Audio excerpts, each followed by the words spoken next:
Hello friends, good morning. तो morning start हो चुकी है। आज है बसंत पंचमी, जिसके लिए मैं रेडी हुई। उसके बाद मैंने सब पूजा वूजा करने के लिए तैयारी शुरू कर दी। पूजा तो खैर मैंने कर ही ली थी। पूजा के लिए भोग बनाना था, तो सबसे पहले मैंने चाय चढ़ा दी थी, क्योंकि चाय बना के सबको एक बार दे देते हैं। चाय बनाने के बाद कुछ बर्तन, मतलब वैसे तो दीदी आती, लेकिन कुछ बर्तन थे जो मैं निकालने थे।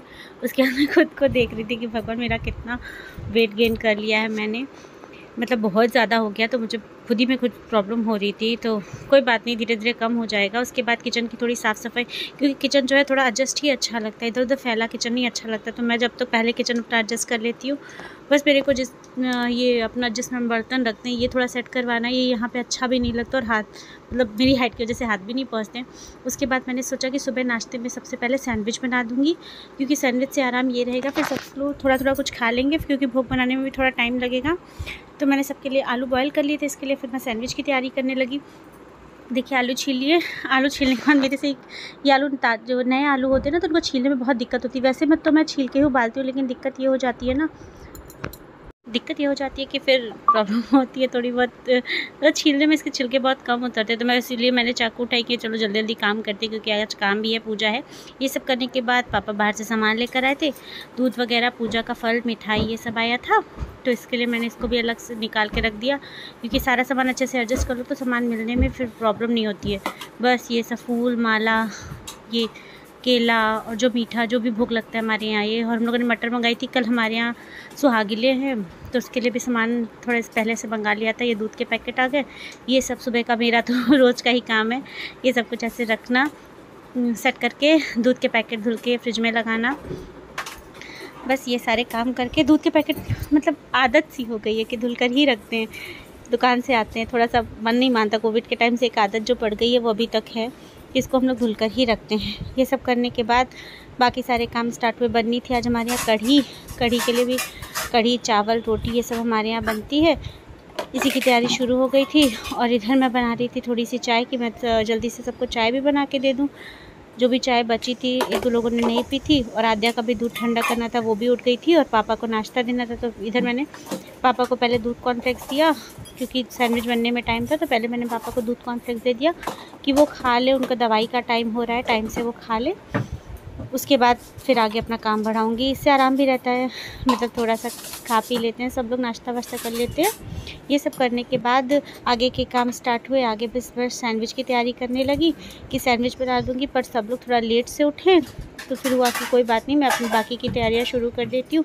बाकी के काम जब हो जाएंगे तो उसके बाद जो जैसे उठता रहेगा उसको गरम गरम सैंडविच बना के देती रहूँगी। तो इधर फिर मैंने स्टार्ट कर दिया बेसन घोल कर कढ़ी बनाने की तैयारी। कढ़ी तो हमारे यहाँ फेवरेट है, वैसे तो हर थर्सडे में बना देती हूँ अक्सर, क्योंकि हमारे यहाँ कढ़ी सबको अच्छी लगती है, पर आज के दिन तो बनती ही बनती है। बस बेसन निकाला पैकेट, क्योंकि भरा नहीं था। गलतियाँ मेरे से यही होती हैं, सामान भरना भूल जाती हूँ, तो जल्दी से पैकेट खोल के मैंने भर लिया। उसके बाद कढ़ी को तैयार किया, कि कढ़ी का घोल कढ़ी बनाने के लिए। इधर साथ ही साथ मेरे बाकी काम भी स्टार्ट ही थे। आद्या उठ चुकी थी, आद्या का दूध वगैरह देकर माँ उसकी मालिश कर रही थी। तो उस फैलाना तो मेरा काम ही है, मेरे से बहुत सामान फैलती है। उसके बाद आद्या की मालिश माँ कर रही थी, तो आद्या का तेल वेल गरम करके मैंने माँ को दे दिया था। खैर वो बस पापा से एक ही ज़िद करती है कि उन्हें नीचे लेकर चलो। बस बाहर जाने में, बाहर घूमने में उसे बहुत अच्छा लगता है। ये सारा काम करने के बाद मुझे समझ नहीं आ रहा था, मुझे लग रहा था मेरे से बेसन ज़्यादा ना हो जाए, क्योंकि कल पूजा है, और कढ़ी कल कोई खाएगा भी नहीं। अभी शाम तक ही जिसको खानी है वही खाएगा, और शाम में भी हमारे यहाँ मौसी लोग आ रही थी, तो हमें लगा कि चलो इतनी बना रहे थे कि शाम में वो लोग आए तो वो लोग भी थोड़ी थोड़ी टेस्ट कर लें, उन लोग को भी अच्छी लगे। ये सब करने के साथ साथ ही काम स्टार्ट हो गया था। और ये वाला कॉर्नर मेरे को अपने किचन का सेट करना है, जिसमें बर्तन रखे जाते हैं। ये देखिए धीरे धीरे सेट कर लूँगी। बस मैंने इसमें थोड़ा सा नमक ऐड कर लिया।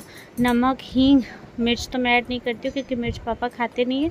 तो मिर्च मैं क्या करती हूँ, जब कढ़ी छौंकती हूँ उसी के साथ ही साथ तड़के में मैं 2 मिर्च डाल देती हूँ, जो कि पक जाते हैं। तो जब मुझे खाना होता है मैं उन्हें निकाल कर खा लेती हूँ क्योंकि मुझे मिर्च बहुत पसंद है। पानी ऐड कर लिया। ये सारे काम निपटाने के बाद आगे के काम स्टार्ट किए। तो ये सब हो गया। इसके बाद मैंने सोचा कि आज मैं जैसे कि नॉर्मली करती हूँ, चम्मच से पकौड़ी कभी कभी मैं डालती हूँ, पर मेरी आदत सब हाथ से ही डालने की है। तो मैंने सोचा चलो मैं ये कर देती हूँ, पर जो कि मेरे साथ हुआ नहीं, मैंने हाथ से ही बनाए थे। इसके बाद मैंने बना दिए चावल चढ़ा दिए कुकर में। वैसे तो कढ़ाई भगोने वाले बताती हूँ, आप लोग को पता भी होगा। लेकिन कुकर में थोड़ा जल्दी बन जाएंगे और जल्दी भी थी भी आज मेरे को कि हाँ जल्दी से बन जाए, मेरा सारा काम हो जाए, जिससे मुझे भी फुर्सत मिल जाए। तो ये सब चावल मैंने भिगो के पहले थोड़ी देर रख देती हूँ। ये सब करने के बाद मैंने चढ़ा ली कढ़ाई और डाल दिया तेल। तेल डालने के बाद फिर मैंने जो बेसन लगाया था उसको थोड़ा फेंट लिया, क्योंकि जो कहते हैं जितना फेंटते जाओ पकौड़े उतने ही अच्छे बनते हैं। ये सब फेंटने वेटने के बाद मैंने स्टार्ट किया, मैंने सोचा चलो हाथ नहीं भरते वही चम्मच से शुरू करते हैं, पर कोई बात नहीं, मैं तब तक इसे फेंटती रहती हूँ जब तक मैं पकौड़ी बनाती जाती हूँ। ये चीज़ मैंने अपनी बुआ से सीखी है, मतलब वो जब पकौड़ी बनाती थी तो बेसन बहुत फेंटती थी, जिससे कि पकौड़ी उनकी बहुत अच्छी बनती थी कड़ी की। तो बस यही सब करने के साथ साथ मेरा काम चलता रहता है। थोड़ा थोड़ा मैं सीख भी रही हूँ, मुझे इतना अच्छा कुछ खाना बनाना खास नहीं आता, पर थोड़ी थोड़ी करके सीख रही हूँ। इसके बाद देखिए मेरे भोजन की मतलब भोग की थाली तैयार हो गई थी। भोग लगाने के बाद हम लोग अपने फ्रेंड के यहाँ गए, जहाँ पे सरस्वती पूजन था। देखिए सरस्वती माँ कितनी अच्छी लगती है। रात में देखिए सब लोग आए हुए हैं, खाना पीना हो रहा था, मौज मस्ती हो रही थी। ये सब करने के बाद किचन देखिए क्या हालत हो गई थी। फिर मैंने ये सारी साफ़ सफाई की। साफ़ सफाई करने के बाद बनाई चाय, सबने पी चाय। तो बताइएगा कैसा लगा, अच्छा लगा तो please subscribe my channel. Thank you so